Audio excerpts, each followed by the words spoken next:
Welcome to Wargroove, everybody. This is Sneaky Dragon, and I am insanely excited to have Zeronix, the legendary #1 Wargroove player, here with us today. I know, Groove of War 5 is ongoing, someone might take that title from them, but in the meantime, Zeronix is that player that so many people have acknowledged as being insanely good at this game. Zeronix, welcome to the stream video. Tell us about yourself.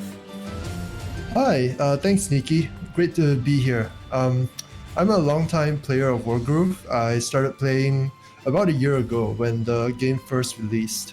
I was brought into it initially by Red Halo, and I quickly learned the game. I discovered I really loved it because it's really similar to Advanced Wars, which I've played a lot over the past decade or so. And yeah, it's one of my favorite game franchises of all time.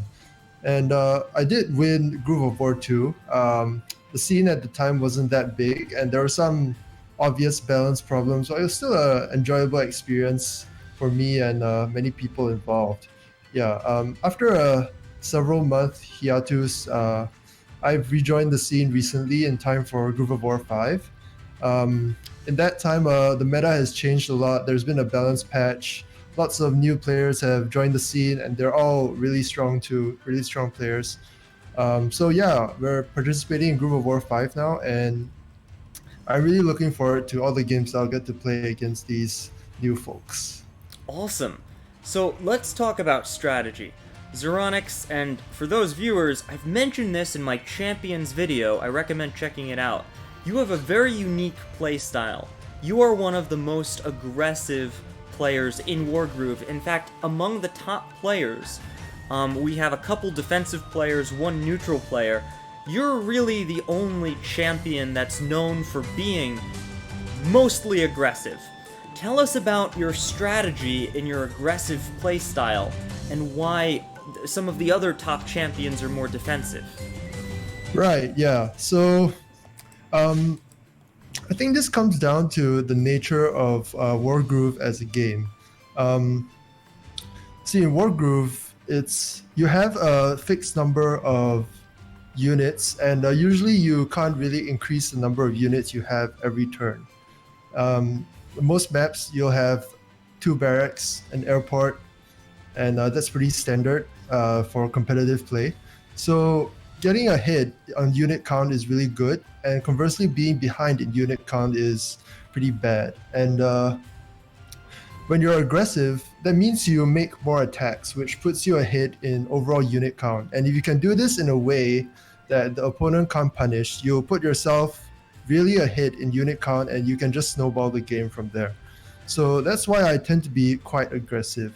Now, the main difference between me and maybe some other players is in certain situations where it's a close decision whether to attack or not, I will usually choose the option to attack, and other players will choose the option to not attack. And it's not really like a good or bad thing per se, I guess, but maybe some sort of personal preferences in play. So I think one of the biggest reasons you're able to be aggressive is you can attack in a way that can't be punished. Let's talk about that. How do you do it? Most of us, when we go too deep, we lose our commander, we lose half our army, we push too close to the enemy barracks and the reinforcements overwhelm us and we just drop in unit count like crazy. How are you able to take wins while pushing in a way that cannot be punished at all? Great, that's a great question. And the way to do that is you have to have a defensive mindset when you're attacking. It sounds a bit weird to say, but when you're attacking, you have to anticipate the potential counterattacks and arrange your units in such a way that they can't get a good counterattack. So that falls under the general theme of, say, formation or walling. When you attack, at the end of your attack, you want to arrange your units so that the more valuable units are protected by the less valuable units, so that your opponent has to waste attacks on hitting the less valuable ones. I mean, this is a concept that also applies on defense. It applies to both attack and defense, but it's important to keep in mind this defensive mindset when attacking, because you're trying to attack safely so that you can't be punished for the attack. Yeah, this is like very Sun Tzu. So, effectively, you're defending while you're attacking, and you want to end your attack in a defensive position. Whereas most people will try to hit every unit they possibly can. Maybe you won't hit every unit, you'll just hit a couple of units and end in a really defensive posture. That's right. And actually, you mentioned something interesting, which is going the all-in attack. Now, it's sometimes possible to do this all-in, especially when you have, say, way more units in a certain area than your opponent does. So when that is the case, you can just basically attack with everything you have and take some losses, and the next turn after that, you'll be able to completely wipe them out in the area. They will have no counterattack after that. So it's sort of you attack, they counterattack, and then you finish them off kind of cadence, which means that on the first turn you attack, you can actually take some bad trades, because you have 2 turns of attacks as opposed to their 1 turn, which means even if you attack and take a bad trade, you'll still make it back the following turn after your second attack.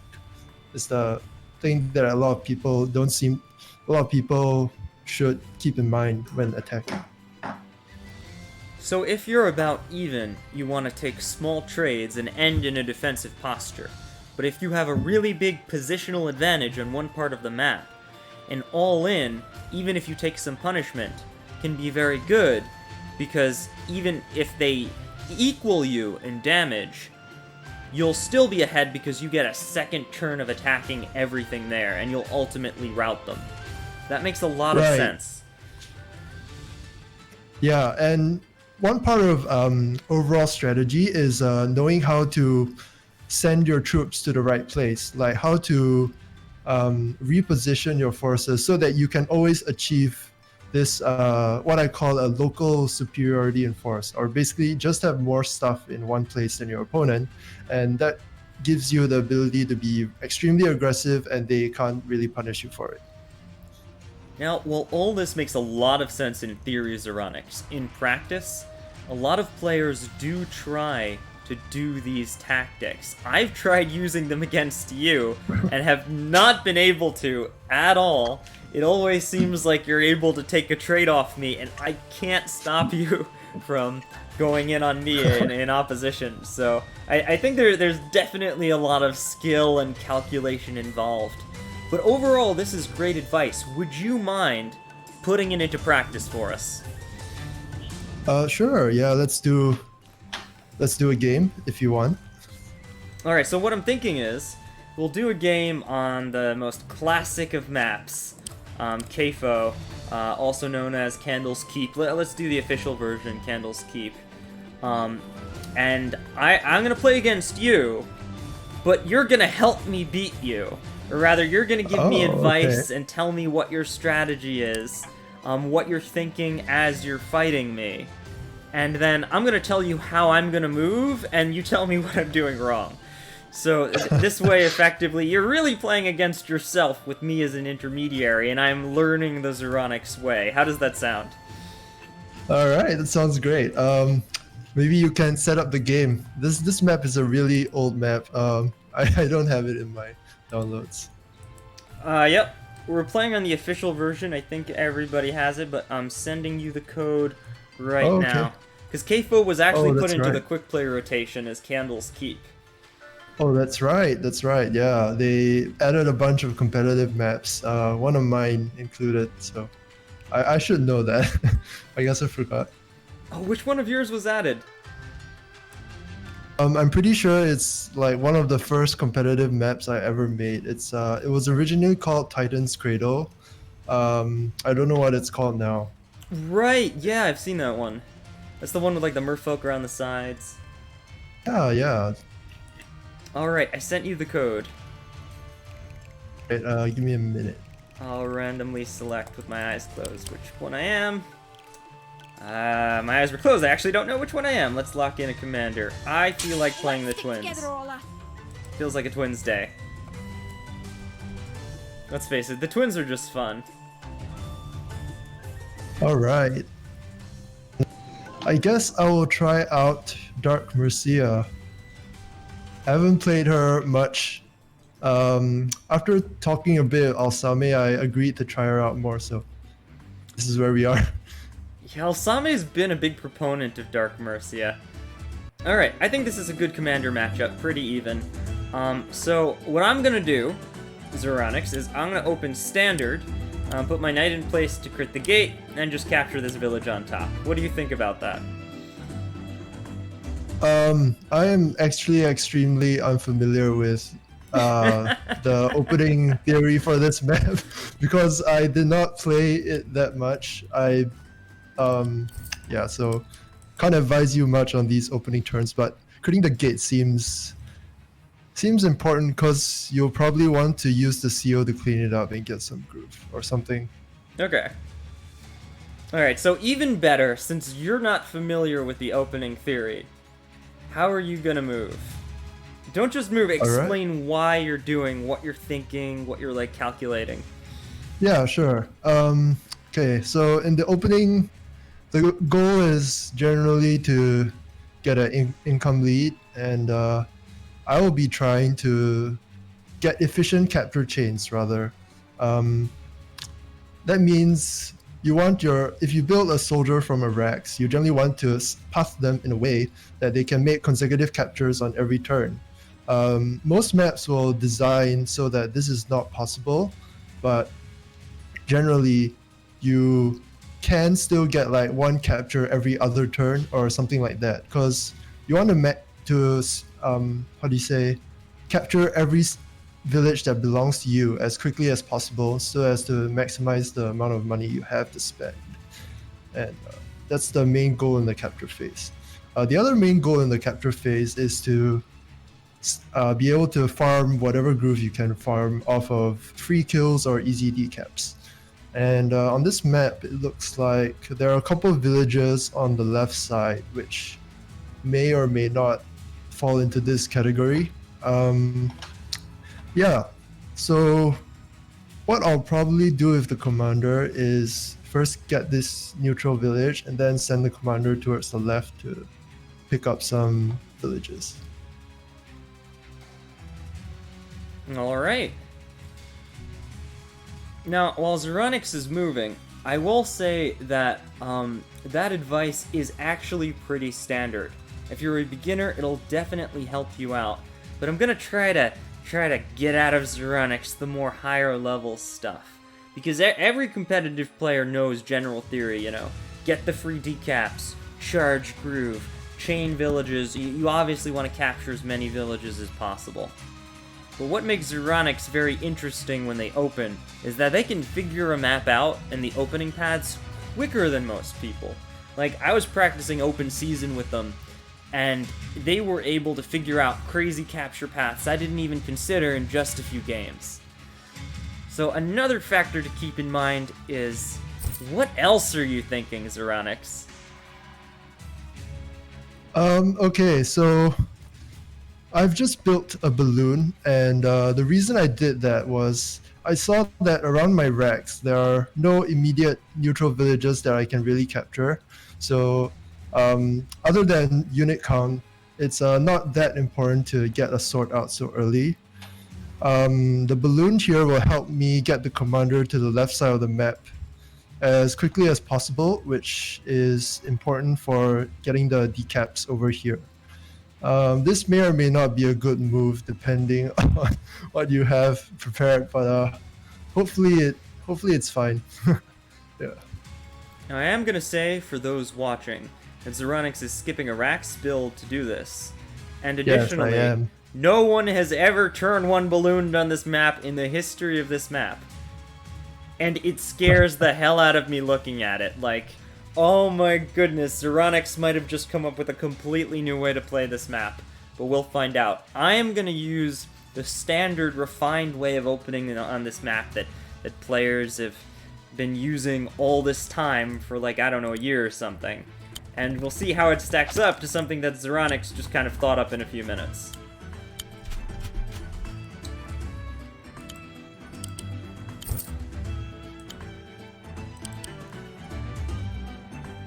All right. So, okay. An early pike. So, I imagine the harpy is to use the mountain crits to get some decaps over here. Knight is likely going to decap as well.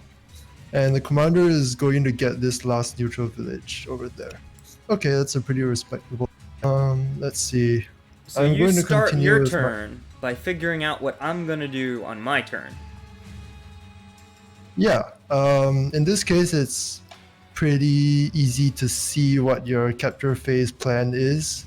I think that's the one that makes the most sense to me. Obviously, you could go for something different, but that's the impression I get looking at what you did. Yeah. Okay. Well, sneaky build a pike. The pike is likely to counter my knight. It does have that purpose. Building it early is probably a good idea since it has to spend a few turns moving into position. It is a bit slow compared to other units, but I don't think that's really a problem here. So I guess that's a good time to build a pike, maybe. All right. Okay, so what we probably do is balloon my stuff over. Yeah, I have no idea if this is good or not. It's an experiment. What am I doing with my other? Also, keep in mind, Zeronix was able to get both his commander and mage into the balloon. While Shu is the most famous player for balloon plays involving transporting regular units, Zeronix is most famous for commander transport plays using balloons.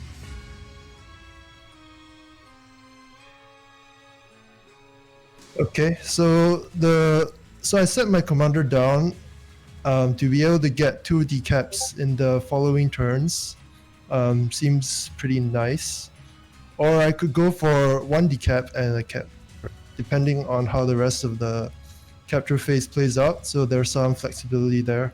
My stronghold does look a bit vulnerable, so I probably will make a pike, or maybe a couple pikes, to fend off that. Alright, now, Zeronix, there's something that we have to talk about here, because it's not just your general strategy that's good. I want to go for those villages, I want to decap those villages with my commander, get some groove, get some economy. It's also your positioning that's famously good. I noticed that Dark Mercia is standing so that she can hit this village on the mountain, she can hit this other village on top. The mage is positioned so that it can, on the mountain, crit this village. The knight is positioned so that it can crit this village over here. Did you, think all this through before dropping your units? Because you could have dropped them here, you could have dropped them closer to the center, you could have dropped them closer to the top. Why did you decide to do drop it right there? What were you thinking? Right, yeah, that's basically what I was thinking, because I think at this point my plan with Dark Mercia is to get the 2 decaps, and the mage will go for a capture chain on the 3 villages. Not sure what the knight will be doing at the moment, but I can probably work it in somewhere.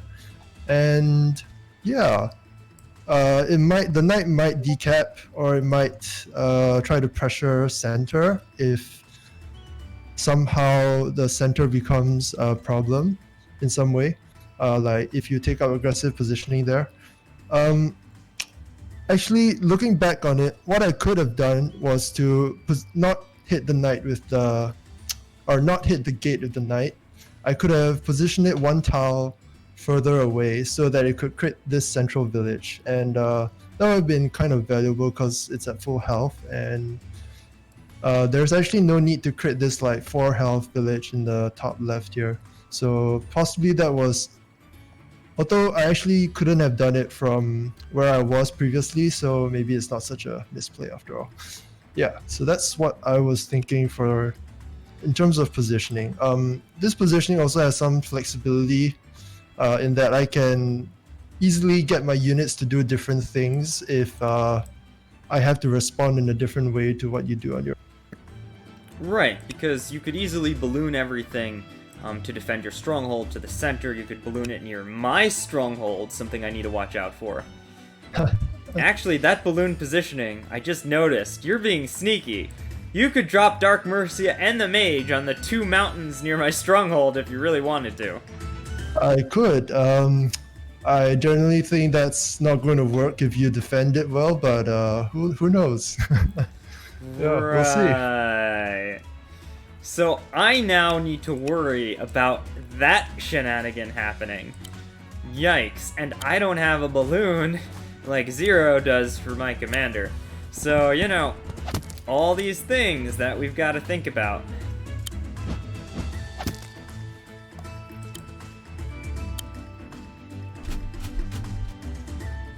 Alright, I don't want to fight into this at all. I know we said I was going to tell you what I'm doing, but I'm not ready for that just yet. Yeah. I'm going to keep opening standard. I just have to see how it compares to your Zeronix-isms. 1, 2, 3, 4, 5. Okay, I'm making sure that no matter what Zeronix does, there's no way to hit this pike. Doesn't seem very hard. You know, I kind of want my own balloon, because at this point I feel like this is another thing I learned from Zeronix. It's useful to have your commander in range of a balloon, because then you can always reposition them when you need to. Very definitely. Zero strategy. Okay, so now that Sneaky has built the balloon, it's probably like any thought of even trying to go for the HQ cheese here is going to work. Yeah, so I'll be doing something else with my turn. Okay. So I'll do this turn is probably go.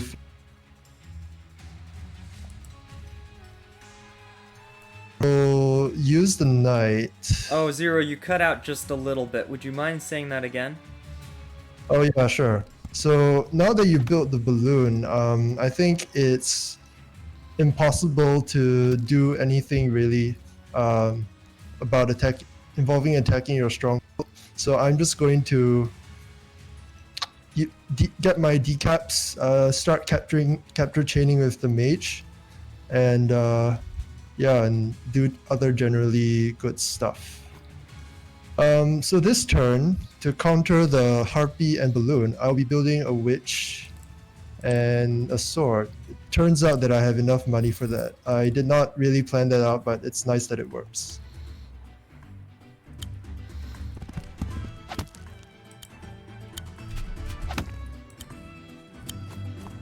Okay. Alright, this is all very par for the course CAFO theory. Go for the side with the knight, go for the center with the commander. That being said, it's supposed to put you at a huge advantage.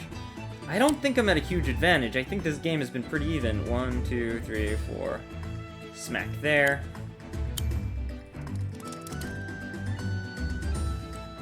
You can't smack anything. 1, 2, 3, 4. Smack there. If I move my knight a little bit, alright. So what I'm thinking is, I don't want to give you anything you can hit with Dark Mercia. I want to deny you Groove. And now that you have a witch and a balloon, I need some anti-air. So I definitely need my own mage. Yep. And I want to put the mage in range of this balloon here. Maybe the pike too, so that I can move across the map more easily. I don't think my stronghold is under threat.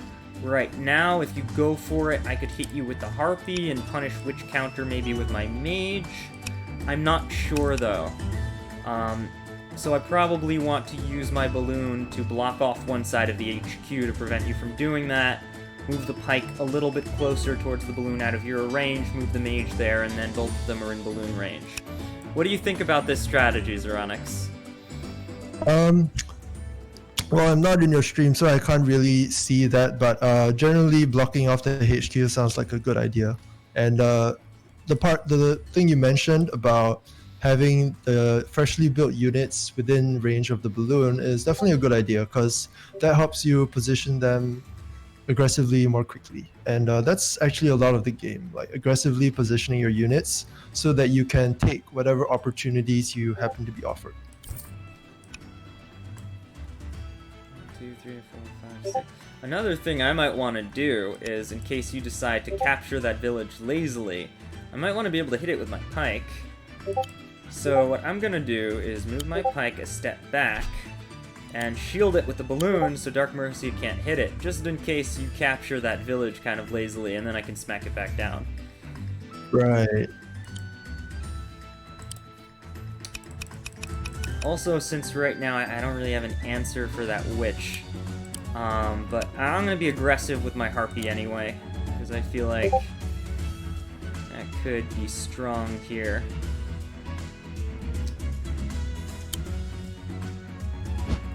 Maybe an opportunity will open up. Alright, so what are you thinking, Zeronix? Okay, so on this turn, you have a good number of units around the Stronghold. I definitely need to beef up the defense there a little bit, or maybe a lot.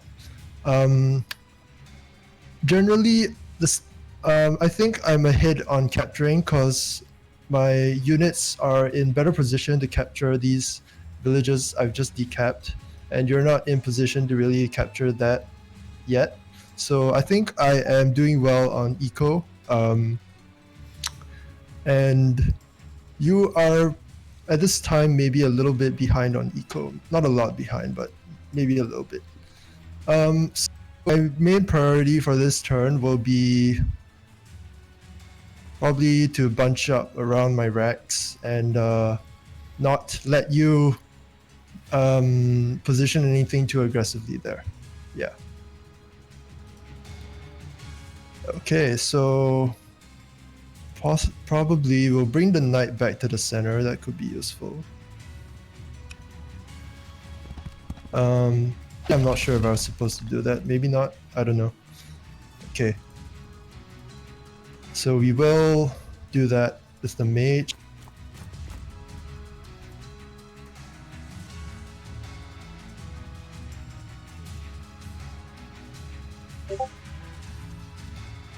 I also like how, since your balloon is staying near Dark Mercia, you can send her to the right if you need to at any time. Yeah, that's definitely a important consideration to make. At this stage, I will. Let's see.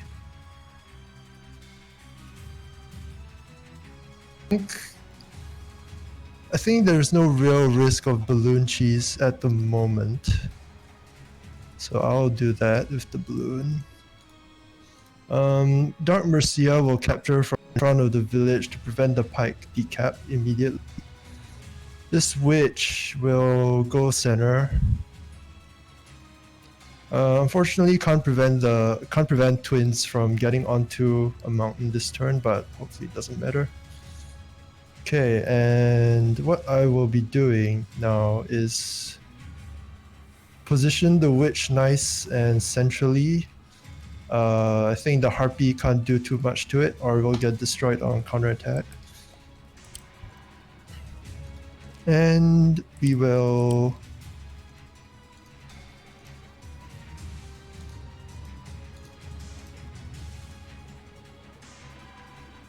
just do the same thing Sneaky did, which is put the pike in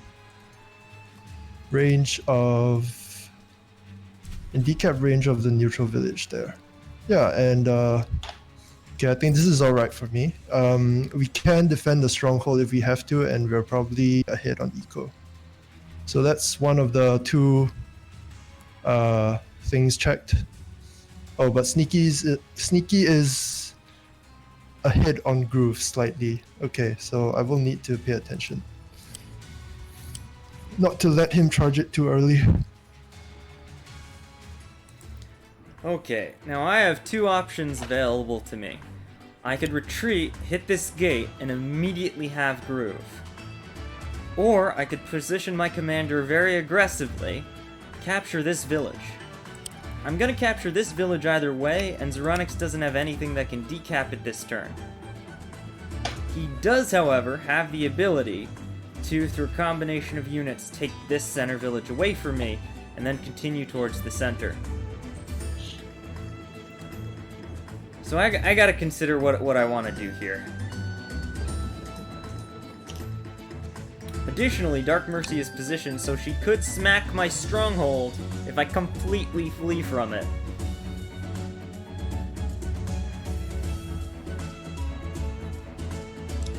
I feel like Zeronix has a lot of units in this area.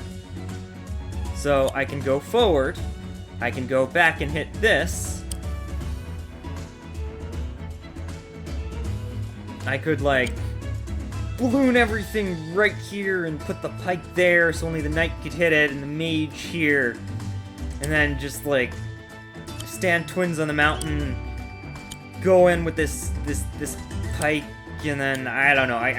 There's some crazy stuff I could do this turn if I really want to, but it would leave my Stronghold completely exposed, and there's the option to balloon down this mage, which is still in range of Zeronix's balloon, because everything is always in range of Zeronix's balloon, and just, like, surround and start murdering my Stronghold in, like, 2 turns. DM hit, and then DM hit mage, possibly with knight stinking follow-up. So Zeronix has sealed my ability to attack their Stronghold by threatening to kill mine, like sack a dog or something. So I don't know. I don't know how we doing this. Alright, so Zero, if you were me, what would you do? Alright, so let's see. So let's start by looking at the overall position, maybe. The overall position is you have a bunch of villages in the bottom right that need to be captured at some point, which you have control over. I cannot capture those really without losing a bunch of units. So you should probably, maybe the sword should go down and capture those. With regards to defending your Stronghold, I think it's fine as long as you leave, like, say, maybe leave a pike there and build another pike, and I won't really be able to do anything about the Stronghold this turn. There's one other option which I was trying to figure out whether it works, which is just, you know, going ham on my Stronghold. Like, you take the aggressive commander positioning with the twins, you balloon stuff over there, you have maybe minimal forces around your own Stronghold to like maybe prevent me from going in, and that might work. It also might not. I really can't tell at this stage in the game. I usually will try to figure those things out through experience. Say, like, if you decided to go for the aggressive line here, like, we would play out, and at the end of the game, I will know does it work or not. Alright, so in regards to base races, that's something that you figure out through experiments. So let's talk about... Yeah. So let's talk about tactics. You said I was behind on economy, but we've been trading like 100 up the end of each of our turns. So how am I behind? True. Could you explain the reasoning? You are currently behind because, okay, well, I see what you mean. Okay, So if I I guess we're don't not take actually- this, then I'm not 100 up. yeah, correct. So, okay, so you're actually not that behind now that I look at it more closely. The reason why I said you're behind is you are slower to capture these 2 neutral villages in the bottom right, which should belong to you, and you haven't gotten a hold of them yet.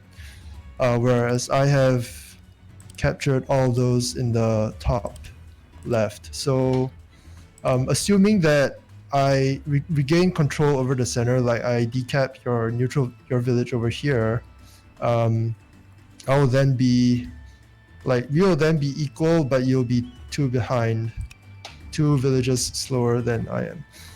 It's actually not that noticeable now that I look at it again. So maybe maybe that was a goof on my part. I don't know. Oh, okay, got it.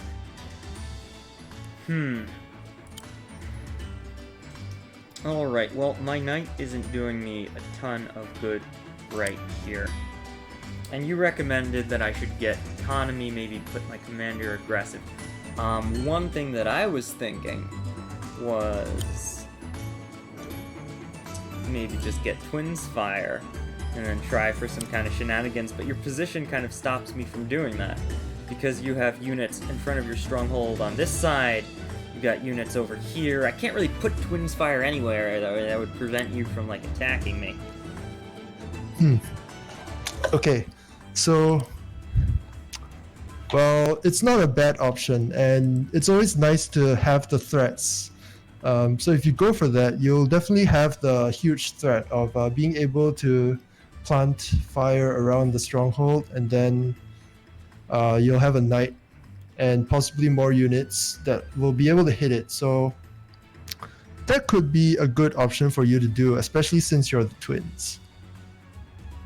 Can't really tell whether it'll work at this stage, but I think that's part of my mindset in general. Like, I usually don't 100% know whether the broad lines of play that I make, like, if let's say if you were to do the retreat play here, and commander knocks down the gate and you charge groove, and then you have this big threat of being able to plant fire. I wouldn't know whether that that actually leads to anything concretely, but I would have a sense that this is interesting to try out and maybe it could be good. So I would definitely try it at least once, and then based on that I would see whether it panned out or not, and then decide whether to use it in a serious game. Okay, so you're not thinking, let me do this thing and then calculate like 50 turns in advance and I know for sure it's going to work. You're thinking more like, let me give myself options and take small wins. Is that, like, accurate? Yeah, so okay, yeah, that's pretty good. That's pretty good, yeah. What I would be thinking here is I tend to play based on intuition and sort of principles. So the principle here would be, like, you want to have the threats, you want to force your opponent to have to respond to what you're doing, and either taking the aggressive positioning or getting the groove immediately, both of those would give you a threat, and it would make you sort of in the driving seat, at least for now. And I think I am maybe slightly ahead on economy, so that's my counterbalancing factor, but it would be a even game at that point, I think.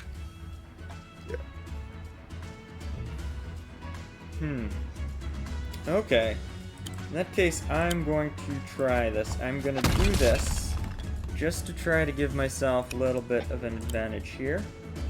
Yep. Capture this village from the bottom, be as safe as possible.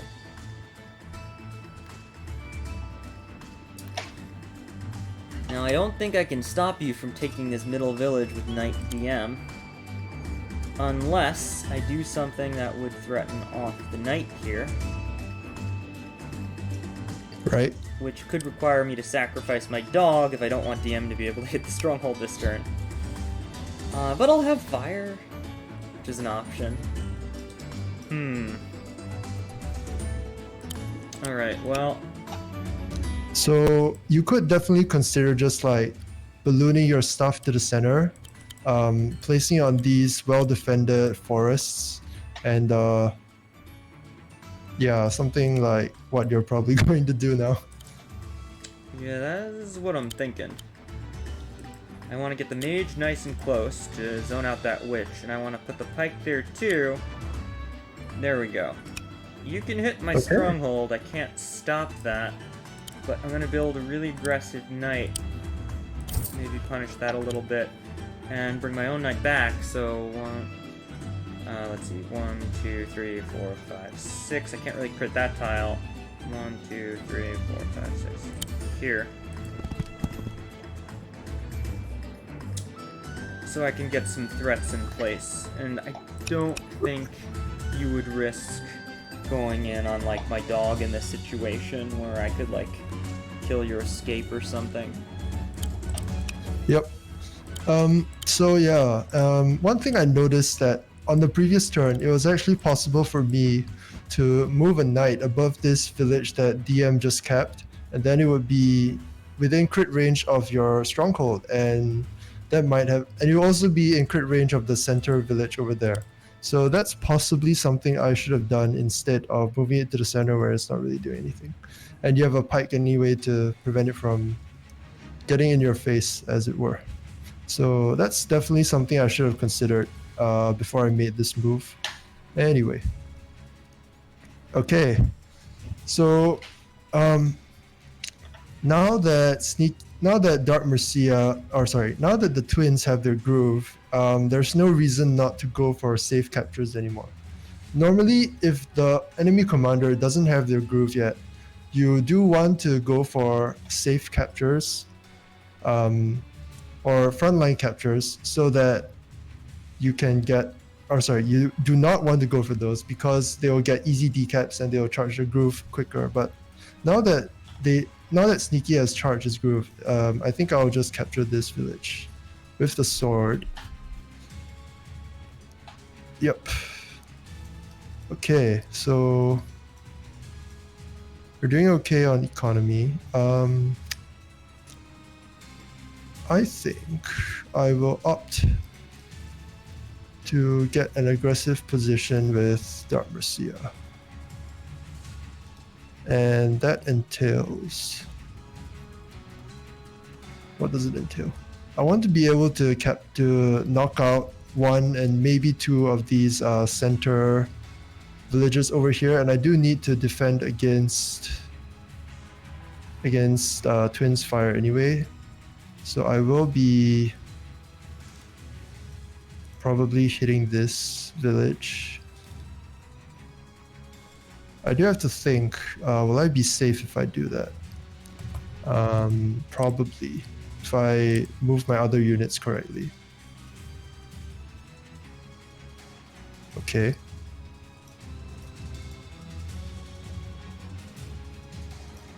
We'll get some incremental groove charge of this, not a lot, but it helps. Let's see. I will put...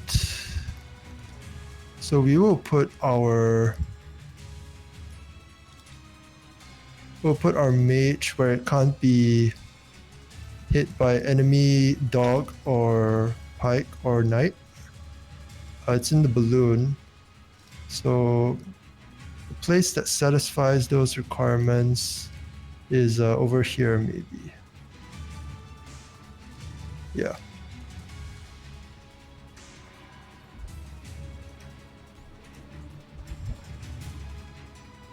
Okay.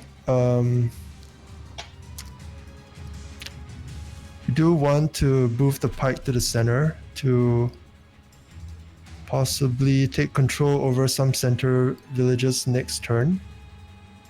I'm thinking about whether I want an archer. It might be nice to have.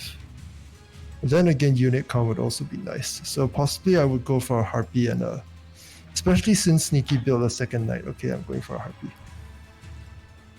Yeah, so...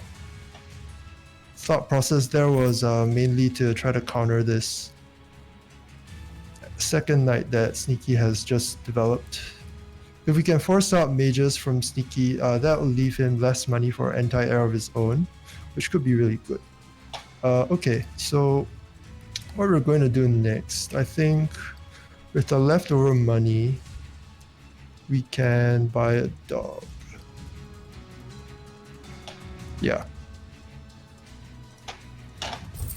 Okay, so that leaves the question of what I'm going to do with my knight. It's not doing a lot at the moment.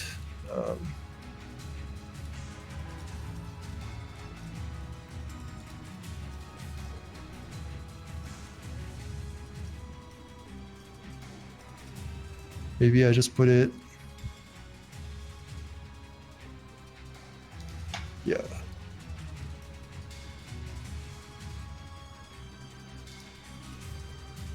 So we do have to sort of avoid the harpy. We don't want to get hit by that. I think that means I can't really position it very aggressively. We'll just keep it around the center and hope it can do some work here. And of course, we'll retreat the witch 1 tile so it's not in mage range. Yeah.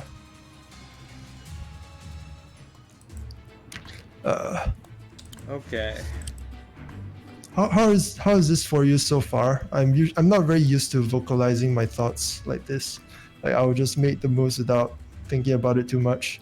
So I know, it's crazy to play into that.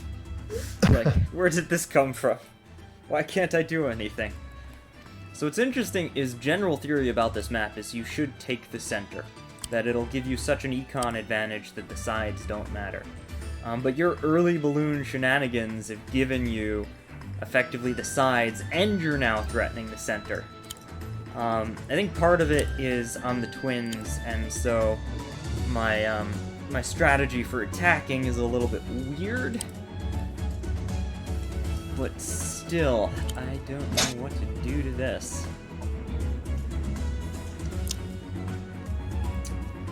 Alright, so what I'm thinking right now is you have the... we were talking before about advantages, and you were telling me that in the game there are several kinds of advantages you can have. There's positional, there's unit count, and there's economy. I'm losing an economy, but I've got groove. I want to convert that advantage before you get groove, which you can do in 2 turns. That's a great idea. You should definitely try to do that. It's the correct intuition to have in this composition, where you have sort of 2 asymmetric kinds of advantages. Like I have one advantage, you have another. You should be trying to leverage what you have. Yeah. Okay, so my advantage with the twins is I can force effectively an end condition. I can end the game if I get knights in a certain arrangement, for example. That will give me the ability to just straight up win. One thing I could do is put fire in this center area that you're taking up, to both split your forces, keep my advantage in the center, stop you from getting more groove, stop you from attacking these villages, and threaten your stronghold from the left side. Another thing I could do is put fire on the right, to try to sneak my knights in through there. It'll take 2 turns for the fire to spread and 2 turns for my second knight to get there. With double knights, twins in your face, and your barracks basically right next to fire, it'll be a little bit difficult for you to play through that. The advantages to my moving to the right is that I can just kind of use this balloon, I can get my army over there, and I can threaten a knight crit on your stronghold, really 1 in 2 turns, like twins, possibly. I could be threatening like an end condition. Strictly speaking, like a win. In like turn 1, I throw fire, I put knight in crit position. Mage is in heal range to heal my units. Turn 2, fire spreads, it's here, covering the stronghold. 1, 2, 3, 4, 5. I have 1 unit where you can't deal with it, so that my knight's safe. Probably courtesy of the balloon, maybe if I can do that. I don't know, the sword can hit my knight, but I think it'll be fine.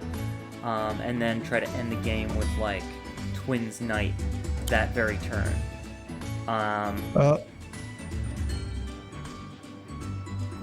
Okay, yeah, so that's quite a bit to work with. Maybe let's start with using the twins fire. So you're definitely right. Right now what you have is groove, and the twins groove is very powerful because when used on offense at least, because it can basically force your opponent's army away from a certain area and leave, say, the stronghold exposed, which means that they have to somehow try to deal with that all the while the fire is expanding and making it more difficult for them to attack or defend it. So there are 2 lines that you mentioned just now, which one of them is fire in the center and fire in the right. Of the two, I definitely think it's better for you to fire in the center because the right side is quite close to my Rex. If you were to try to attack there, I would have units ready to reinforce it very quickly because it's so close to my Rex. Generally, you do not want to be fighting your opponent's Rex, fighting near your opponent's Rex, unless you can like take their Rex. Then you want to be doing it. But when you cannot, this is part of, say, the tempo advantage.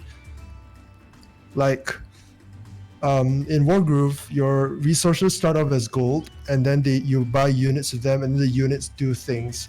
So the more turns that your opponent's units have to spend moving to the battlefield, the slower they're turning their economic advantage into tempo advantage, so to speak. So as a general rule of thumb, I try not to attack near my opponent's barracks at all, or when I do, it's more of a temporary thing until I can do something, until I can transition into something else. Yeah. I think you actually commentated one of my games versus Banty, and in that game, I watched the VOD, and you said something like, "Oh, why didn't I hit the village near the Rex with Baldur when he was at 4 health?" And the reason was, I did not want to get trapped or tied down there in a battle where the opponent's reinforcements will arrive very quickly and my reinforcements will arrive very slowly. So that was one of the things that I was thinking about in that game. Okay, so back to the current game. It's probably the most beneficial if you can find some way to get knights to crit my stronghold while using fire in the center. Because if you went to the right side, I would just take the center, and then your second knight probably would not be able to reach my stronghold because I would have pikes, commander, harpy, all going center and sort of preventing you from crossing under here and moving to the right side. But on the other hand, it's also really difficult for you to actually crit the stronghold if you're trying to attack through the center because the terrain there is so defensive. So maybe the best solution this turn is to not use your groove yet, but try to control some favorable terrain in the center, like these forests. They're really good for parking units on, and maybe force me back, and then you'll have a much better time of it. It's interesting. So you're actually recommending that I don't groove at all this turn, that I get a better position first. Or you could groove this turn actually, because it will take like a couple turns to set up. What I mean to say is you probably, or you can groove if you're sure that you'll get the value off of it. Right now it's a bit hard for me to see how you'll get value off the groove, but again, I could be wrong. I'm not really a Twins player. So yeah. Possibly grooving this spot, like 2 spaces left from my stronghold, would be really nice. It prevents me from using these central forests, and you would have multiple squares around my stronghold to use in a few turns if you decided to do that and it worked. And then at this stage, you also need to be thinking about the counterplay to that, which is, can my opponent force me to fight somewhere else and just ignore that completely? And the answer to that is, I don't know. It's really difficult to evaluate this. Okay. Because yeah. That's pretty good advice. So I want to position the Twins Fire in a way that will protect my villages here, but also I have to consider the time it takes to smolder, what Zeronix can do in the meantime, DM possibly getting groove. Let's take all these variables into account. Yeah. So the first thing I need to do is consider what can hit where. If I throw Twins Fire really far up above the stronghold where I kind of want to put it, I'm really running into the problem of Zeronix can still go in on this village. So I think what I need to do is punish Zeronix attacking that village at the top with Dark Mercia. 1, 2, 3, 4, 5, 6. I have a really safe knight positioning here that will do that and force Zeronix to put units behind Dark Mercia to kind of prevent this crit from happening if they're worried about a lethal. So, since this knight can't really do much, and I kind of want him to start inching forward, I'm going to put him there, threaten that crit. How does that sound, Zeronix?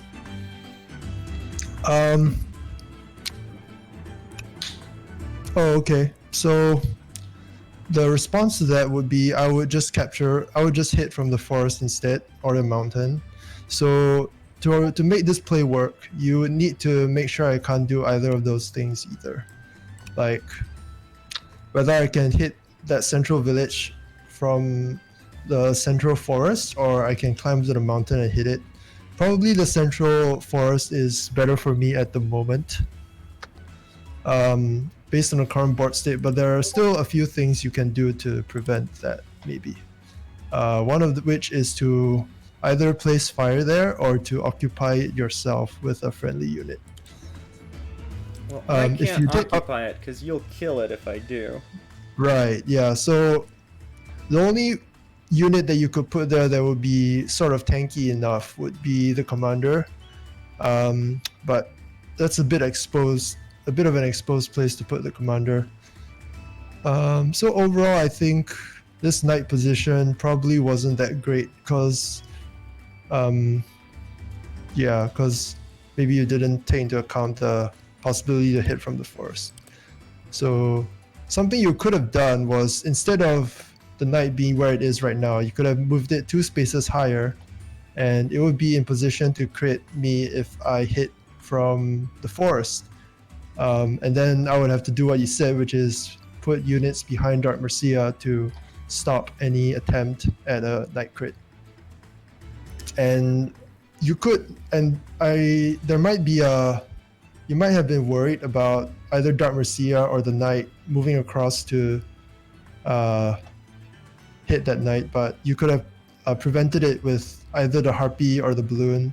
Like, the harpy would zone out this knight, and the balloon could actually just block off the attack entirely. So that's something you could have considered.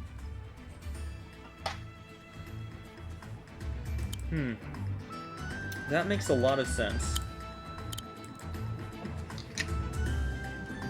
I really don't want to set that space on fire.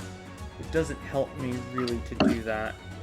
Right. I almost want to set the direct center of the map on fire, because I feel like that will force you... first of all, you'd have to respond to the potential knight threat. 2, 3, 4, 5, 6. No, actually that would kill my knights if I tried to double credit. Never mind, I can't even do that. That's not possible. So, I could go like this. Right, so putting fire in the direct center of the map is probably a bad idea for the reasons you mentioned. Like, it'll harm me, but it also harm you, because you won't be able to use that fire to position your units aggressively to hit my stronghold, which is the thing you ultimately care about. So I would probably not do that if I were you. Right, because then you could just take that position. Alright. Wow, even with your help, it's hard fighting you.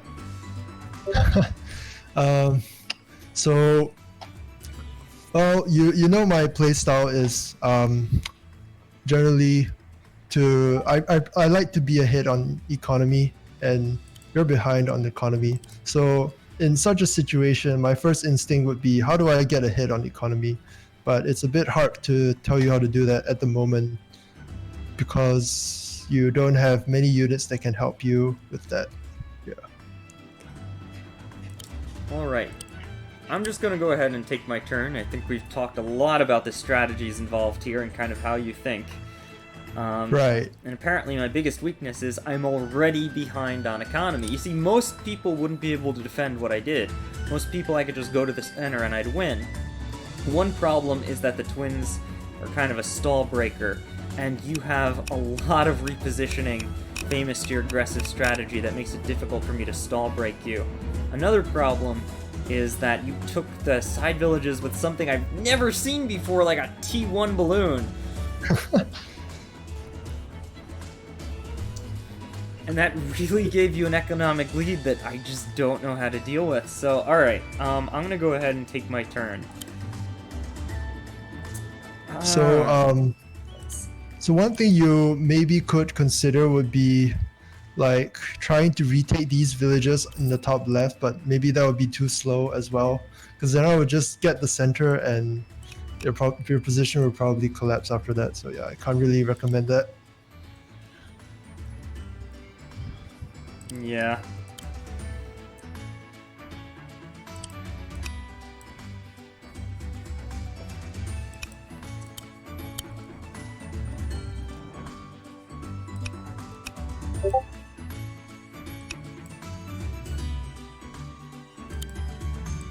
Alright, here's what we're gonna do.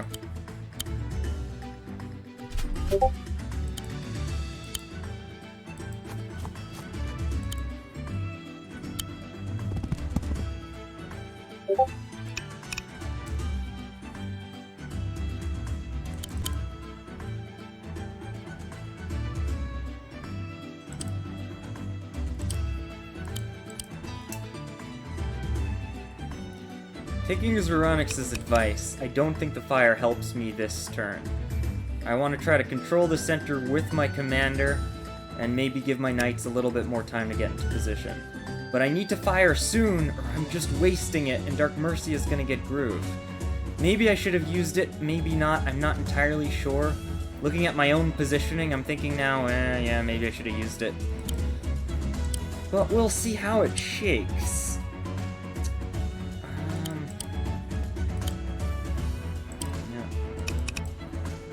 Alright. Alright, so interesting turn by Sneaky. Let's see what we can do here.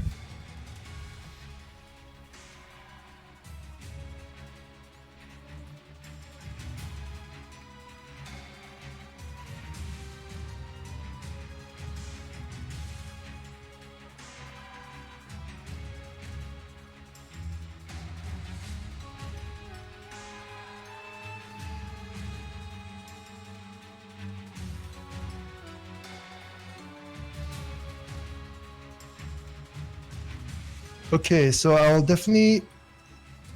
think on this turn, I would definitely like to, this sword in the bottom right probably wants to continue moving towards that neutral village. I can take a good position in the center. Maybe I can actually get off an attack here. I have to think about that one a bit more.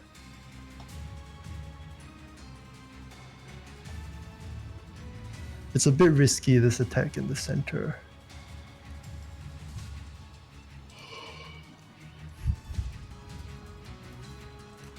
Maybe it's fine.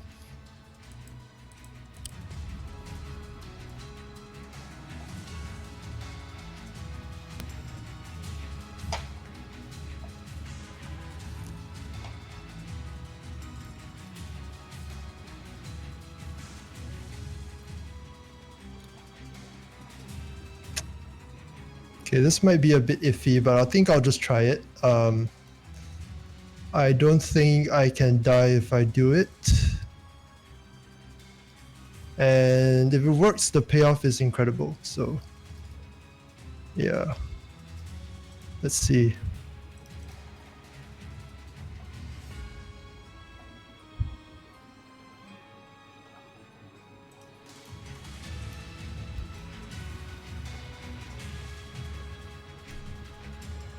Okay, so the most important part here is not dying. Tell us what you're thinking. Right, yeah. So what I'm thinking is Dark Mercia. Okay, well, I'll explain the safe play first. Okay, the 100% safe play is use Dark Mercia, move on to the forest, hit the village, use the pike, hit this other village, and both villages will be neutralized, and we'll sort of be in a standoff after that. And I position my other units appropriately.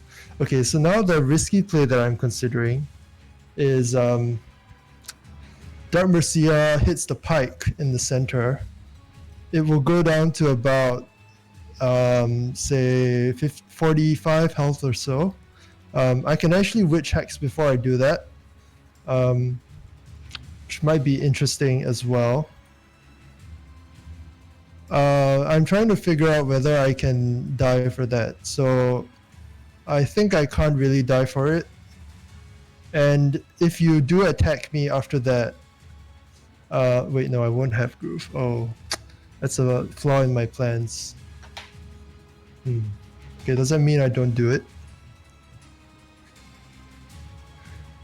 But I do want the 1 pike of free value. But then again, my commander will be really unsafe after that. Okay, so I think after talking it over, I will probably just go for the safe play maybe. But the safe play is also kind of bad because there are all these units that can swing out from behind the village and then hit me. So that's no bueno. What do I do here?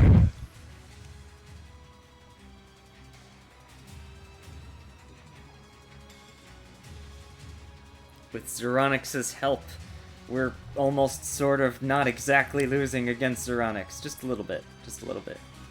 You know what, Sneaky? I'll just try it anyway, and if it doesn't work, I'll have learned something. That's generally how I tend to play my games anyway. Oh no.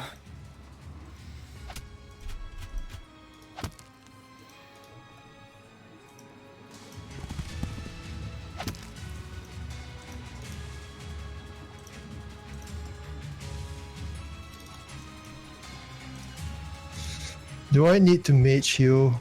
I don't think I do. So we do want to prevent the Harpy from hitting the Knight. I don't think Dark Mercia can die here, but she can definitely get set very low. So we probably want to do something like this.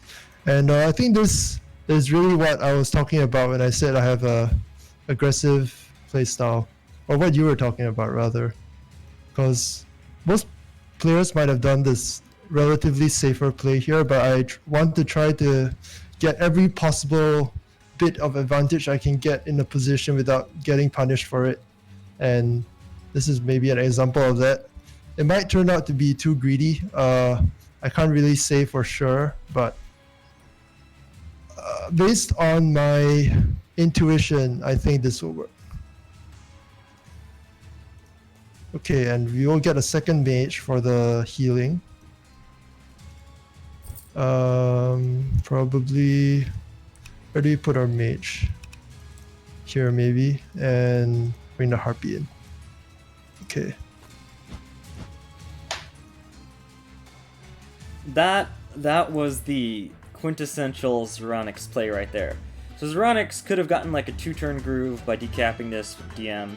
Zeronix could have done a lot of things, but they instead decided to shove their entire army in my face in a way for it to be physically impossible for me to hit anything with any kind of degree of damage. I lost 2 villages, took a hex, took some damage, they got more groove, and they're just shoving in my face right now. Oh my god, that is such a Zeronix play. So no, but you understand that I have to do this because like that's the counterplay to being attacked. You attack first, you know, the best defense and all that. Like if I just sit back passively and wait for you to groove my stronghold and let you take the lead, then I'll be in a bad position.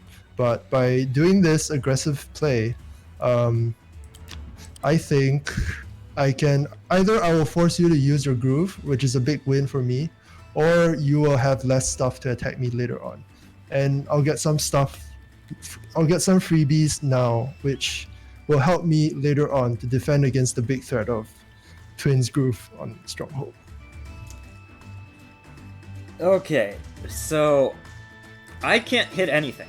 I mean, if I start attacking DM, I'm not going to give her groove, but there are mages that can be healed, Zeronix has the monies, he could just keep decapping these villages forever and I'm out of luck.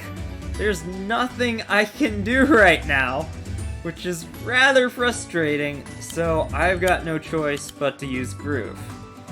It's kind of my only option here. And I think where I'm gonna put it is the same place I could have put it last turn. Maybe I just should have done that. Wait, hold on, Sneaky.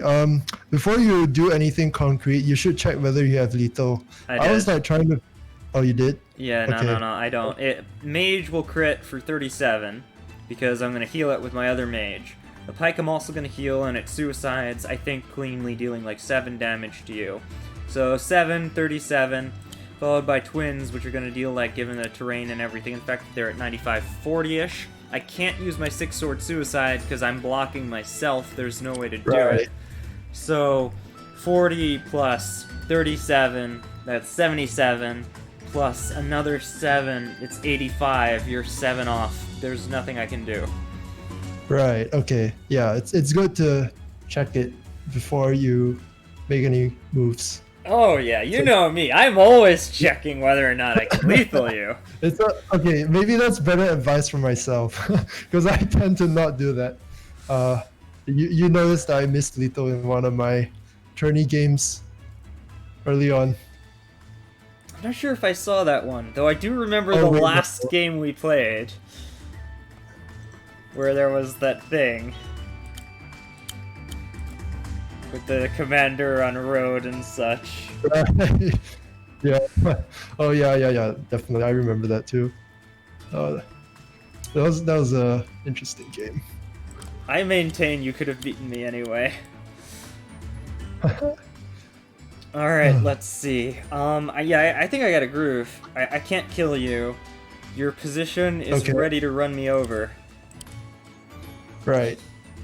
What's your advice to me as a Zeronix? Okay, so what I think is basically if you let me get away with the commander with being like basically close to full health here, you'll have a bad time like stopping my follow-up. So what I would consider first is whether I can attack and set the enemy commander to low health, and then they'll have to sort of back off for a turn or spend lots of gold on heal. So the line I was considering for you would be to use the twins to hit Dark Mercia, and then use something to take up the other forest, maybe the dog here, something that won't die in one hit basically, so that you have this nice 2 forest position where you can defend. But the play you mentioned, which is use Twins Groove for fire on the square that in the center, that will also work to drive me back, but it would burn your groove. So I wasn't thinking in the center. I was thinking I use it kind of near your stronghold. Oh, right. So your entire army has to move either left or right. Like on top of my witch, you mean? Or yeah, like 1 square above your witch. Oh, okay. Let's see. I don't think that really works well for you because I will just move down and sort of avoid the fire. Maybe you could set up some night crits with that. I don't know. It's possible that it might work.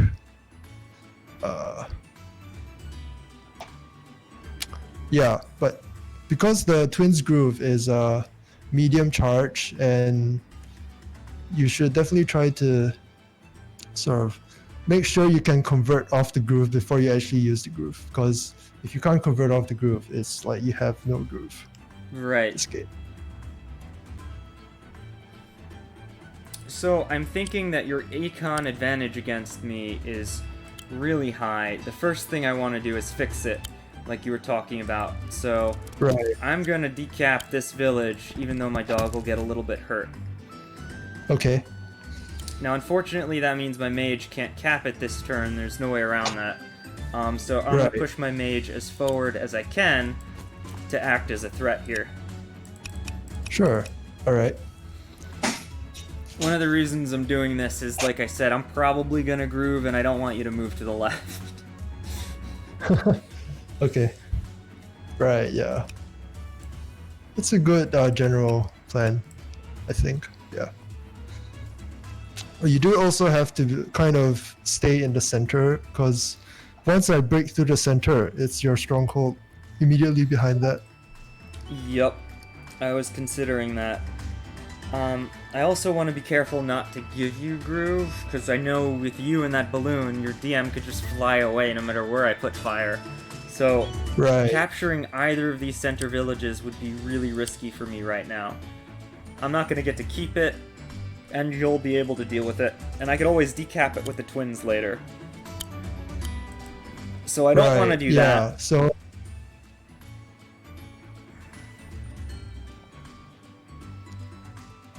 Okay, so what are you thinking of doing with your other units at the moment?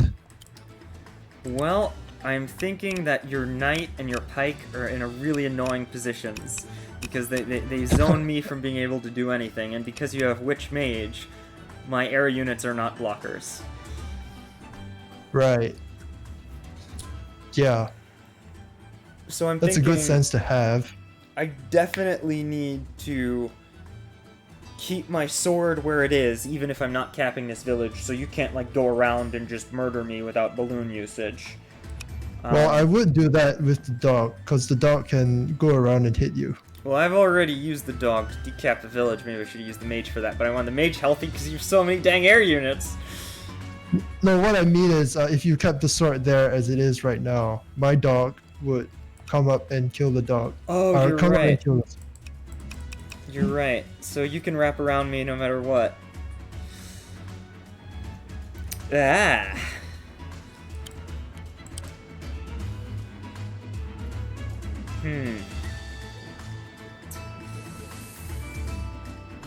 Okay.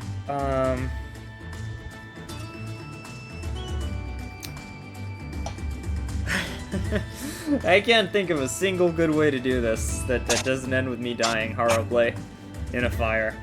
Or without a fire. Me dying in any form. 1, 2, 3, 4, 5, 6. And your knight is positioned to crit my stronghold. I didn't even see that, because of course it is, Zeronix. Of course it is.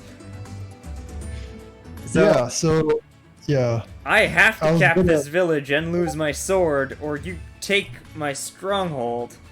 Unless I put something on this forest that you can't kill in one turn. Right. So the line of play that I would be considering here is to just use your commander and maybe the knight or something to attack Dark Mercia, and then you can get off a really nice mage heal after that. And the point of that attack would be, I mean, it does charge my groove a little bit, but more importantly, it sort of forces me to back off for a turn, and you keep your groove. That's what I would be considering, but it's totally up to you if you want to go for something else. Yeah, that's a good point. If I play it like that, it removes your ability to easily go in on me. Although the pike Right. will get a free hit into my knight. Yeah, so you do have to sacrifice certain things at this stage, I feel, but I think it's preferable to the other play where I get to continue pushing with the commander, maybe. Again, totally up to you though.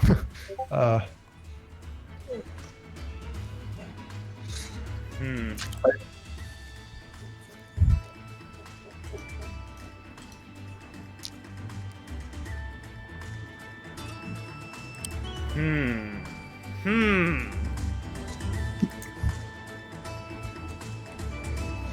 Like, this is something that I think is a pretty core component of my strategy as well. When you're attacking with the commander is usually like the centerpiece of the attack. So if one side has healthy commander and the other side doesn't, it's really hard for the side that doesn't to attack into the side that has the healthy commander. Both because the commander is so powerful offensively and defensively. Yeah, I have a plan, but I just can't execute it with your positioning. I'm gonna take your advice. That's the point of this stream anyway. I'm gonna attack into your commander. Okay. Oh, dang, that was a good hit. It was, yeah. It's nice, some nice damage, some clean damage there. So what you could actually do now is you could heal 5 things with the mage. Like if you move the pike down and then you hit the knight or hit Dark Mercy of the knight from the forest, and then you move something else in, and then you could use the mage to heal 5 things at once. It's like a really good value for your heal, which I try to do if I see it's possible in my games. Alright. Let's give this a go. We're using the Zeronix to beat the Zeronix. It's the only way you can win Ooh. against Zeronix. Have a Zeronix. It's definitely true.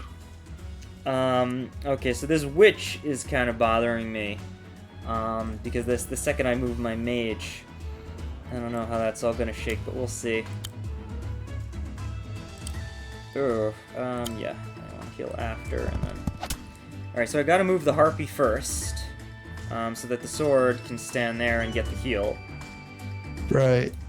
But the catch is, in moving the harpy, I let your witch through, which could be fine as long as I'm careful about it. Right. This is also a good turn for you to get a second mage, because I have 3 air units, and you have 1 mage, or 2 mages. Oh, actually you do. know I can't get a second mage. Yeah, that's right, because you already have a second mage. No, because if I heal, I don't have enough money because you took all my money. Wait. Oh, that's right. Never mind. It was me being blind. Don't worry about it. You know, I might want to not heal and get a second mage. Does that give you... Yeah, I don't know if I should heal here, now that I think about it.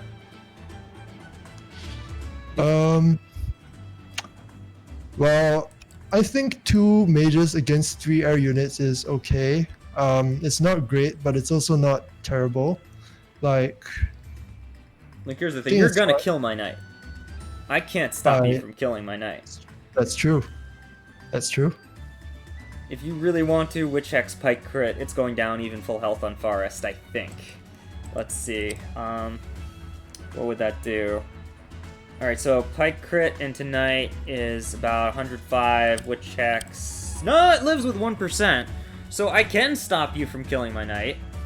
1, 2, 3, 4, 5. Yeah, Harpy can't reach. So I could have a 1 Knight standing there to prevent you from kind of routing. Which actually might be pretty good now that I think about it. No, because you'd have to move the knight first in order to get the crit. Dark Mercy would have to back off. Yeah, you can't really... best you could do is take my 3 pike with your knight, which will do 50, so if I heal it, it could die anyway. So really, there's no way to save that pike. But I could be saving both units. I'm gonna go for the heal. Okay. Yeah, I think that's what I would have done in this situation. Build a pike. Stave that off, and let's... I think Commander's not gonna get ballooned. Should I put the Commander in balloon range or the pike? I mean, if you just stay where you are, then both things will be in range, right? Nah, you're right. I am terrible at this. 1, 2, 3, 4. Yep. That's true. And I can't stop your witch from hitting it, but I can punish it. I think. Right. Yeah. Maybe. Depending on how you move. Alright, I'm gonna end my turn. Alright, so using Zeronix tactics, this is how we ended up. What I was gonna do instead was I was gonna put fire here, but I think Zeronix might have been able to just sweep over me with their army if I had done that. So the Zeronix theory of play, small movements, small advantages, incremental advantages. This sword can take that village, we haven't caught up on economy, but we were able to start creeping it back. We were able to force the commander off a little bit, make it hard for them to hit something, because if DM doesn't hit anything this turn, she doesn't get any groove.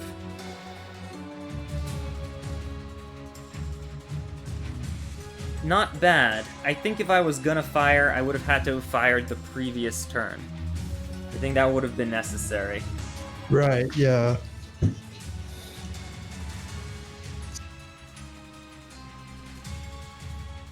I'm not really a Twins main either. I've started picking them up, but like, they're just so inconsistent.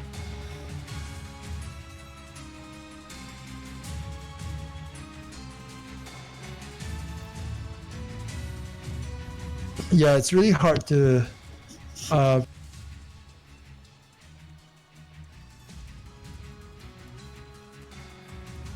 It's really hard to. Hello? We lost you, Zero. Still there? nope. There we go, you're back.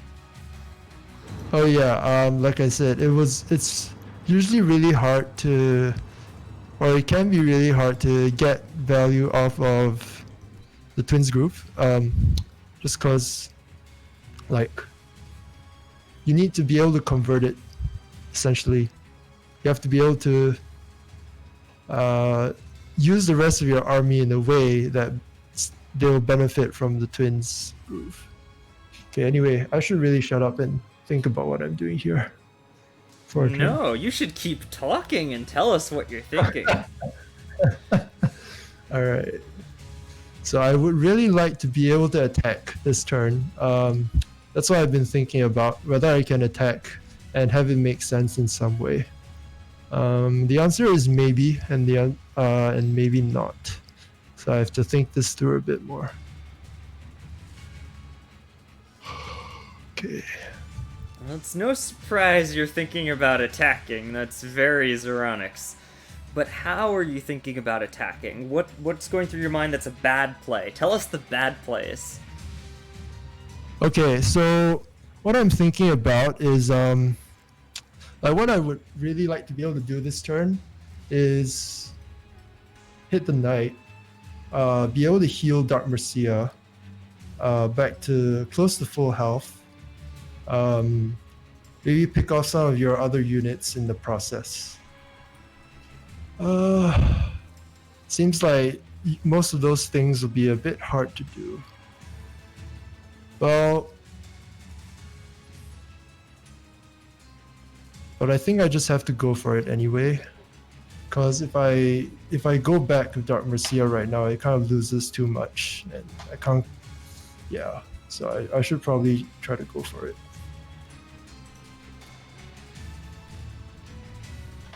Let's see. Okay, so we'll start by using the witch to take out the harpy.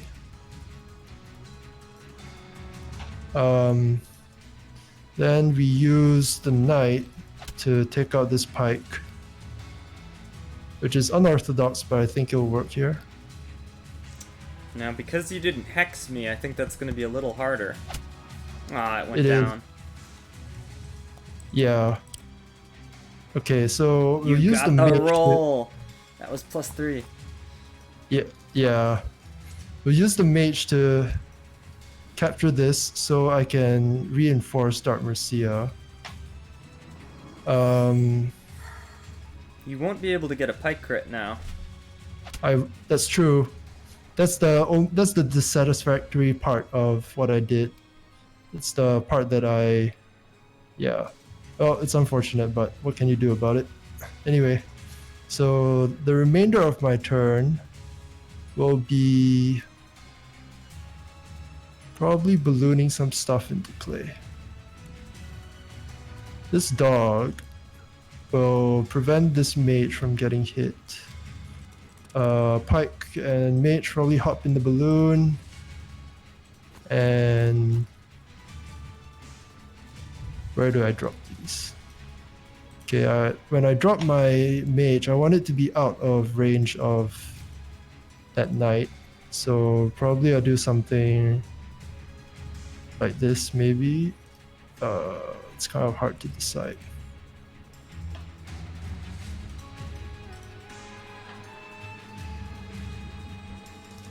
Okay, so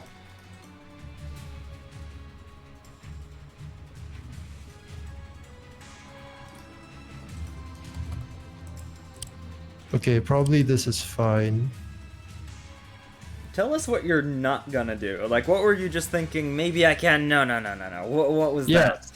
So yeah, so I wanted to balloon my stuff forward, but it's really actually kind of hard to decide where to put your things when you set them down. So one thing that I wanted to avoid was like putting something right next to your commander, because that would enable you to hit that thing with your commander from a forest tile, and then you would be able to stay on the good terrain while getting a hit off. Actually, possibly it doesn't matter this turn anyway, but that was still something to keep in mind. Okay, anyway, for the rest of my turn,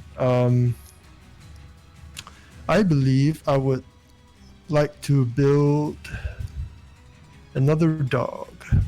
Or should I get a sword, actually? The dog, I think the dog is better. Okay, so yeah, so I traded my witch for your harpy there. Basically that was so I could be a bit more aggressive with this knight that I have in the center. Probably want to back it up. But then again, you do have the ability to reposition really quickly with commander into balloon. So I want to use my remaining units to kind of prevent that in some way. Or is that even a threat? I think it's not actually a threat.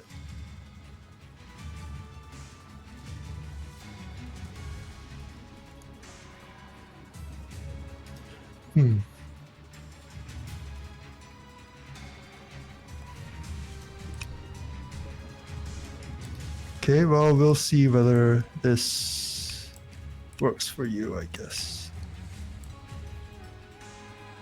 Okay. Yeah, that's my turn.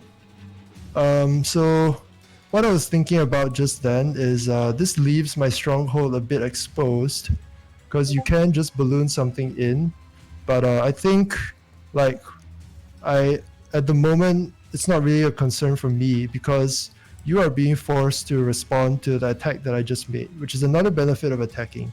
You can force the opponent to respond to what you're playing, and that's really good in Wargroove because it prevents them from doing the things that they want to be doing.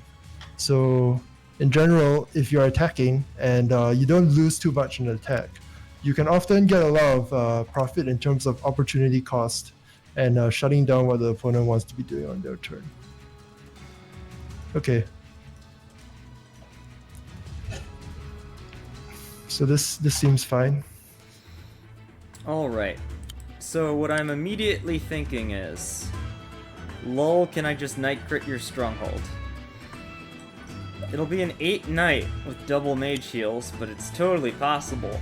You don't have the money for double mage heals. You're right. So yeah, that ain't happening. I'm so behind right now.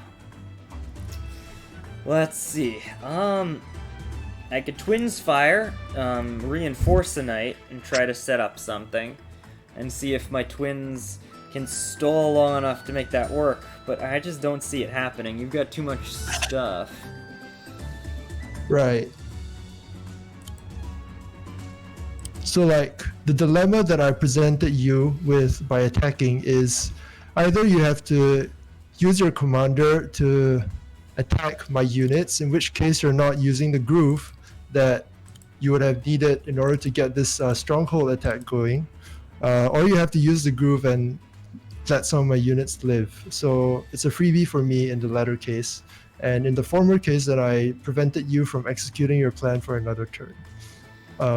Also, you don't have a lot of stuff remaining, so it might not be that safe for you to attack. So that's a big part of my philosophy in general. It's why I like to be attacking, because your opponent will have to give up on what they wanted to do in order to respond to your attack.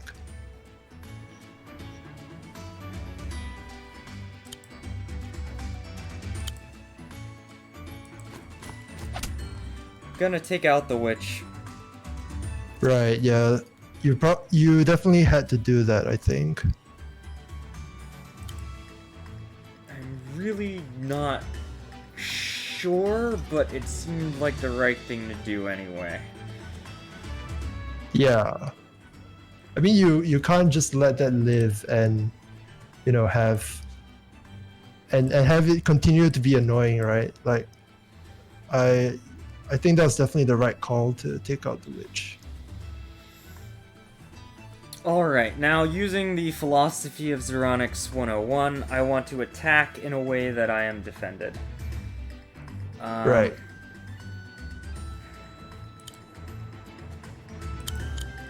So I'll use my mage, I think, actually, to kill this pike. That way it's safe, because you can't really get back to it unless you retreat Dark Mercia to the center of the map, which will take the pressure off my Stronghold. And I can't stop Dark Mercia from doing something this turn anyway. Right. Then I want to see if I can kill your knight without dying. Yep. That's a good line of thought. You should definitely be trying to see whether you can do that. The way you say that. No, I mean, I am not sure whether you could do it. It's entirely plausible that you will just live here. It's also plausible that you won't. Like, are you thinking about using the commander to hit the knight somehow? I am, but actually the more I think about it, the more I'm wondering if I should just throw fire down near your stronghold anyway. Uh-huh. And let your knight attack me, and just stand in a way so that that's really punishing. But I don't know if I can do that safely. That's a good line of thought. Anyway, so my response to you doing a fire this turn would be, because it's just one tile, so I have a few turns to redeploy my army back to the top and then fight away from your fire. And you've already lost like a lot of units, so I can basically just push into you, and you'll have to fight in the place where I choose, which means that the fire will be not useful. And this is why I said that it's really hard to make use of the twins groove sometimes, because you have to be able to use your army in a way that gets used out of the groove. Like, it does almost nothing by itself. So you definitely do need, I think, at least economic parity, if not an economic lead, to be able to use it well. Or you have to have a significant force like pushing their stronghold. Alright, I'm just gonna make the best attack I can that will punish a counterattack.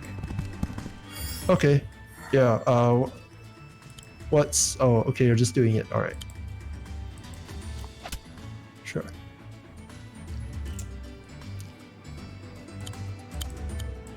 Okay.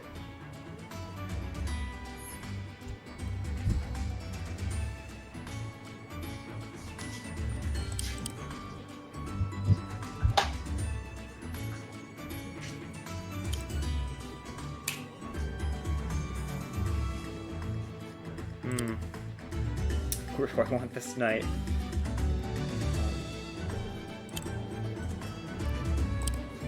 Yeah, because this square here isn't really, so... 3, 4, 5, 6. It's interesting, but I'm not going to overextend that much, so...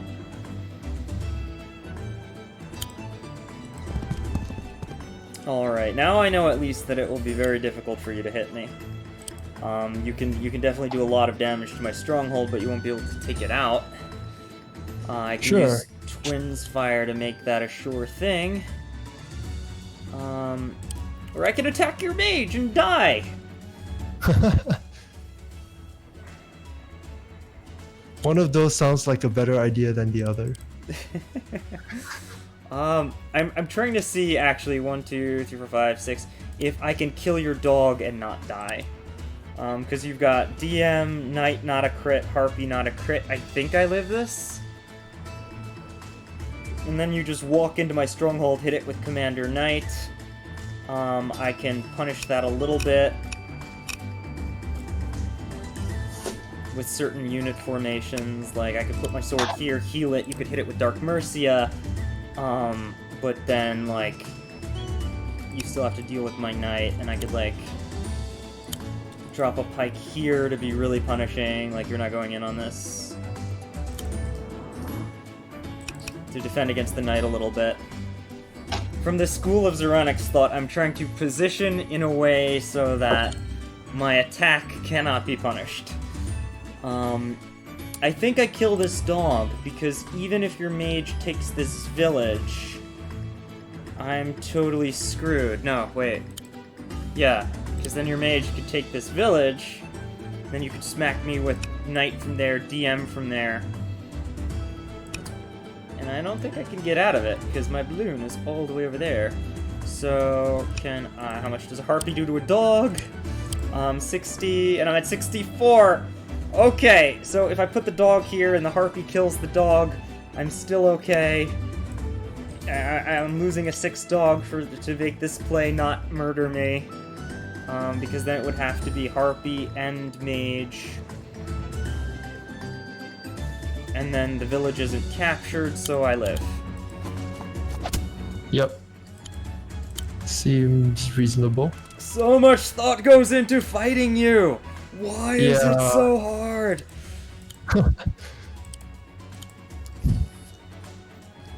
I could also just kind of send this 8 sword into your mage and crit your mage, but then I'm giving you a free mage suicide. I don't know if I want to do that. I don't know if I want to do that, because the numbers already say that I just about don't die. Alright, let's see if I can get away with this, because if I can get away with it, it would be pretty sweet.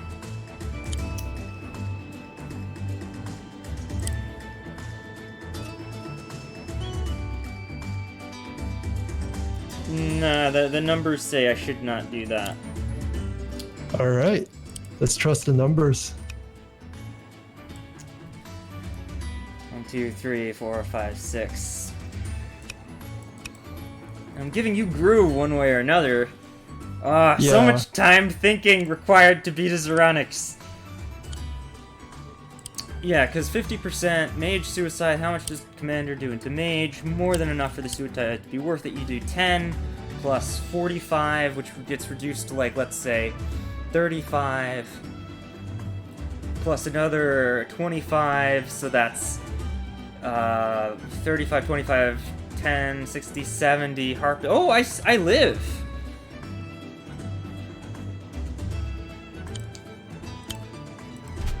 My turn to be stupidly aggressive. Alright. Alright, let's see if I've completely destroyed myself and you just, like, take my Stronghold. I don't think 45 mage can suicide into Stronghold if that's what you're thinking. Yeah, you would be correct about that.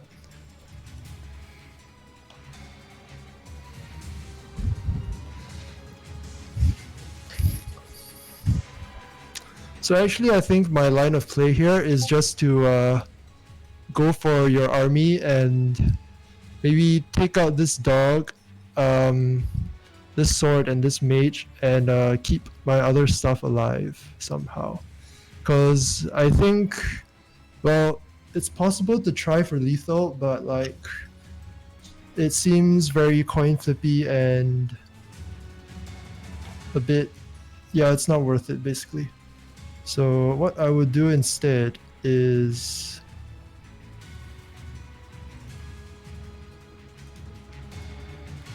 this. Let's see. Remember, tell us what you're not doing as well as what you're doing. Oh yeah, sure. Yeah, so I'm going to get all the.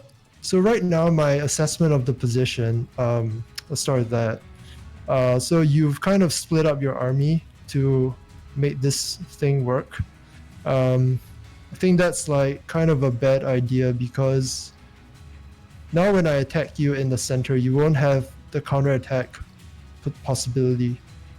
Um, yeah, and I get that you were worried about the stronghold, but moving so many units away from the center just means I can attack there without much fear, I think.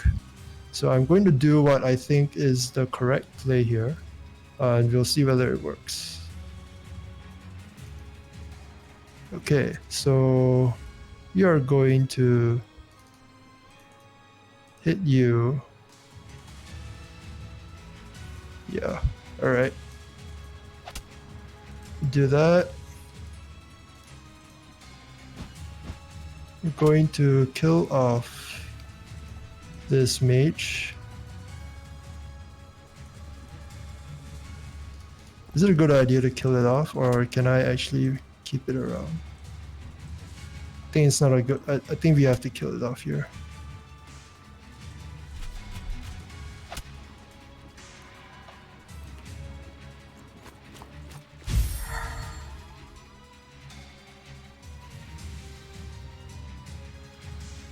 Okay, so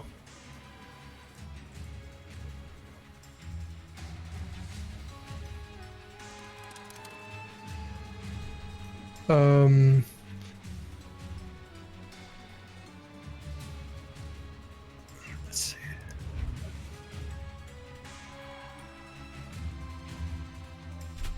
This sword can probably come back now.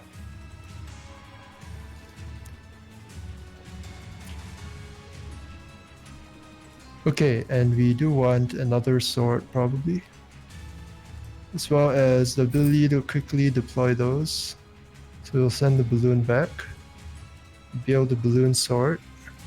Should I get a harpy? I think I should.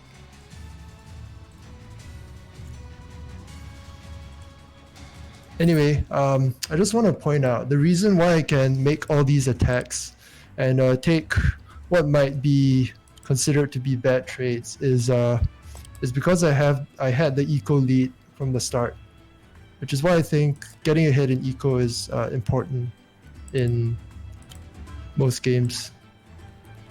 That is definitively true. You also turn the meta on this map on its head. Well, that remains to be seen, really. Because once people see this, they'll try to figure out is it good and whether there are ways to prevent it. I think it's debatable. Like, I gave up one Rex build in order to massively accelerate the commander forward. So that's something I previously did on another map. I forgot the name, but you also said that I reinvented the meta on that one, and that one turned out to be, you were right about that. So I guess we'll see what we decide to do. Okay. I mean, I can take your pike for a mage, but then I immediately lose the mage. 2, 3. 1, 2, 3. 1, 2, 3. I could take out your.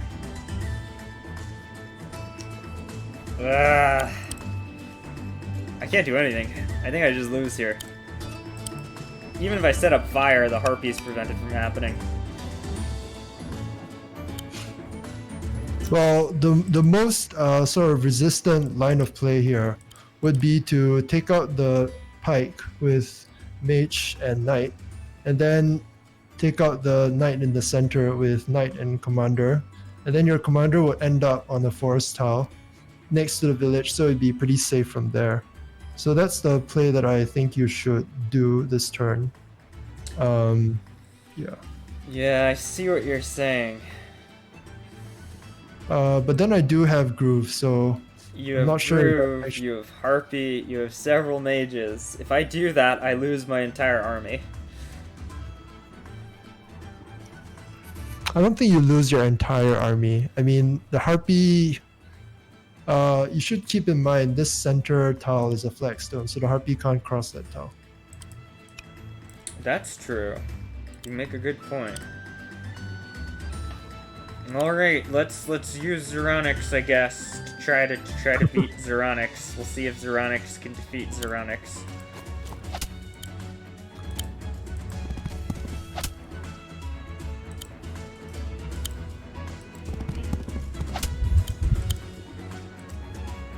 Yeah, it lives. Well, the knight lives. Oh, that's nice. I can heal it up. Okay, I need another mage so badly right now, it's not even funny.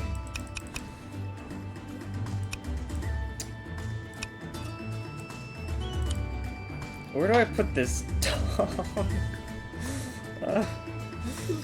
Far away so it doesn't die to Dark Mercy Groove.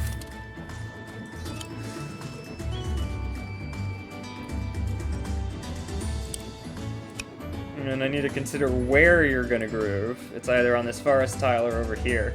You can really get away with either one. 1, 2, 3, yeah, so. Lining up the balloon with my commander. We're trying to use Zeronix into Zeronix. I think this is over though.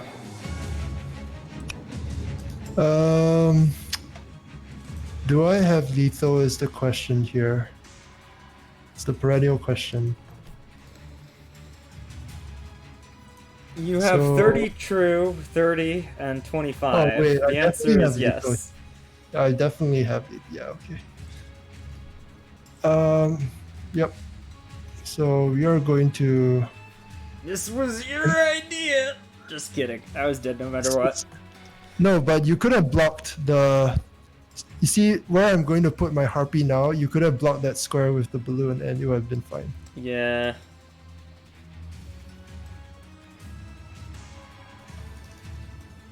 I should have done that.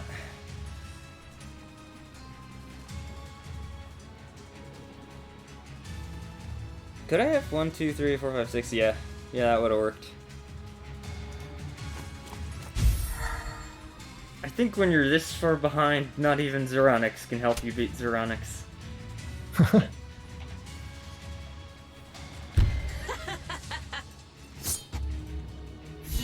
GG.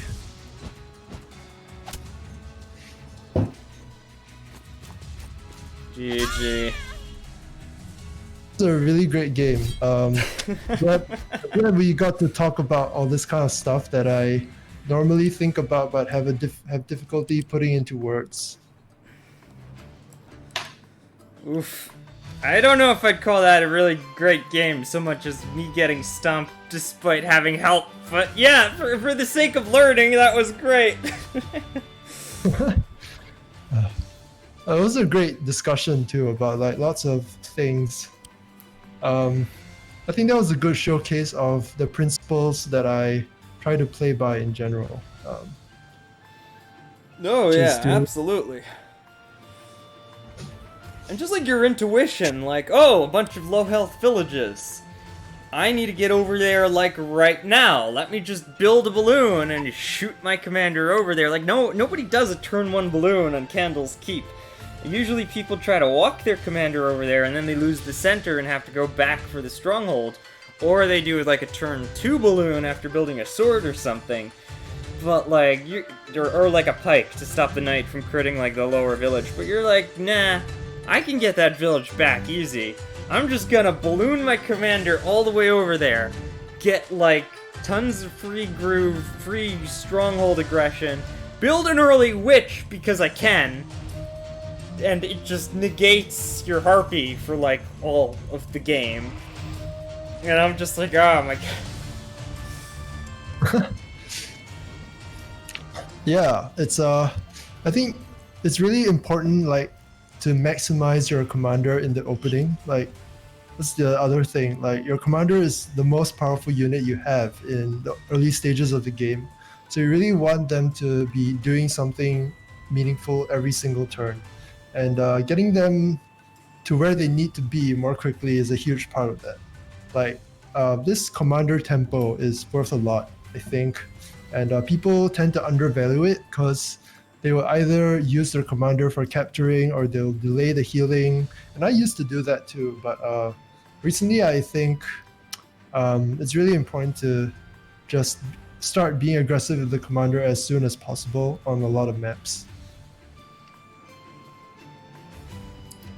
Yeah, actually, I don't think my opening was that bad. It's more, I needed a way to take those villages back, even just one of them. And I had to transition my army to the center faster, take all the forests so that you couldn't get in there.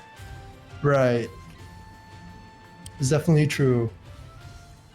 I think if you had been able to prevent me from standing on the central forest, I would have had a much more difficult time sort of doing the attacks that I did. It's actually really late for me in my time, so I won't be streaming now, but I will be streaming in the future and working on my strategy guide. And I hope to appear again. So thanks for having me. Yeah. Oh yeah, thanks. This was awesome. Everybody got to learn some Zero strategies and kind of see why you got that reputation for being so dang good. Alright everybody, that's it for this stream. Welcome to Wargroove. Stay tuned. I'm gonna do some more GOW5 replay videos. We're gonna do some key matches from this round. Last video was the Bracket of Death, GMT. This one I'll do like a few from the Bracket of Death, a couple from some other brackets too. Just like games I think might be good. Just gonna try a couple. Maybe I'll watch them first. Maybe I'll do them random, I don't know. Look forward to that. Look forward to this video going up on YouTube. In case you ever want to see it again or want to share it with folks, this interview is going up on YouTube. And give a check to Zero. Zero does some awesome Twitch stuff. They do like Among Us. They do Wargroove stuff. Check them out. Zeronix, do you have a Twitch link you could give me? I'll drop in the chat here. Sure, give me a minute. Alright guys, I'm going to drop Zero's link in the chat. I hope you enjoyed this stream. If you're watching this on YouTube, leave a comment down below and let me know what strategies you found helpful, what else you want to learn from Zero, any questions you might have for them. And yeah, who knows? Maybe you too will one day be the best Wargroove player in the world. I don't know. It's very clear to me that I have a lot of training to do. Even if I break out of regionals for GOW5, Zero is gonna be insane! Oh my goodness! Alright, that's it guys. Welcome to Wargroove.